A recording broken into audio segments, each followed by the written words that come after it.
Assalamu alaykum. Qadim eýamlarda şalyk süren paşşalaryň biri düş görýär. Gören düşünde ýanky paşşanyň hemme dişleri bir wada dökülýär. Erteti irden paşşa şol gören düşünü ýordurmak üçin öz ýurdundaky iň ökde düş ýorýan iki sany bilgiji köşke çagyrýar we birinji bilgiji ýanyna çagyryp gören düşünü gurrun berýär.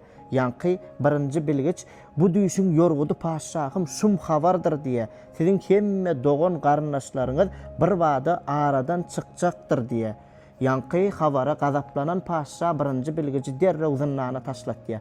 Gerek ikinji bilgiçde. İkinji bilgiçe hem gurrun berenne ýanky bilgiç paşşahym buşluk, hoş habar bu düşün ýorgudy. Siziň uzak ýaşajakdyňyz, dogan garyndaşlaryňyzyň içinde iň köp ýaşajakdyňyzyň alamaty diýe.